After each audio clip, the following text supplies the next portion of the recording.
दत्तात्रेय के जीवन में उल्लेख है, भीख मांगने एक द्वार पर दस्तक दी। घर में कोई न था, एक कुंवारी लड़की थी। माता पिता खेत पर काम करने गए थे।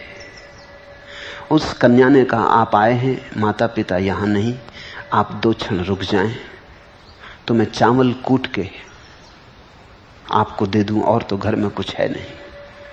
चावल कूट दूं, साफ सुथरे कर दूं और आपकी झोली भर दूं। तो दत्तात्रेय रुके।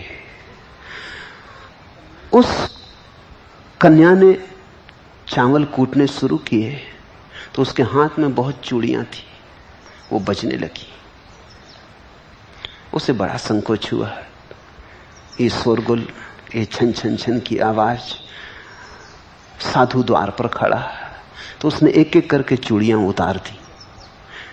धीरे धीरे आवाज कम होने लगी। दत्तात्रेय बड़े चौंके। आवाज धीरे धीरे बिल्कुल कम हो गई, क्योंकि एक ही चूड़ी हाथ पर रही। फिर जब वो उन्हें देने आई चावल, तो उन्होंने पूछा कि एक बात पूछनी, पहले तूने चावल कूटने शुरू किए तो बड़ी आवाज थी, फिर धीरे धीरे आवाज कम होती गई, हुआ क्या? फिर आवाज खो भी गई। तो उस लड़की ने कहा कि सोच करके आप द्वार पर खड़े, आपकी शांति में कोई बाधा ना पड़े। मुझे बड़ा संकोच हुआ, चूड़ियां हाथ में बहुत थी तो आवाज होती थी, फिर एक एक करके मैं निकालती गई, आवाज तो कम हुई लेकिन रही। फिर जब एक ही चूड़ी बची तो सब आवाज खो गई। तो दत्तात्रेय ने यह वचन कहा, वासो बहुना कलहो भवेद्वार्ता द्वयोरपि एकाकी विचरेद विद्वान कुमार्या इव कंकणा। कहा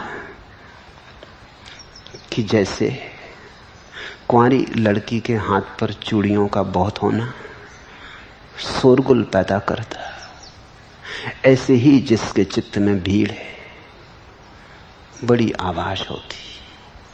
जैसे कुंवारी लड़की के हाथ पर एक ही चूड़ी रह गई और शोरगुल शांत हो गया, ऐसे ही जो अपने भीतर एक को उपलब्ध हो जाता, भीड़ के पार, भीड़ जिसकी विसर्जित हो जाती, वह भी ऐसी ही शांति को उपलब्ध हो जाता है। कहा, बेटी तूने अच्छा किया, मुझे बड़ा बोध हुआ। जिसे बोध की तलाश है उसे कहीं से भी मिल जाता। जिसे बोध की तलाश नहीं है वो बुद्ध वचनों को भी सुनता रहे, ठीक बुद्ध के सामने बैठा रहे तो भी कुछ नहीं।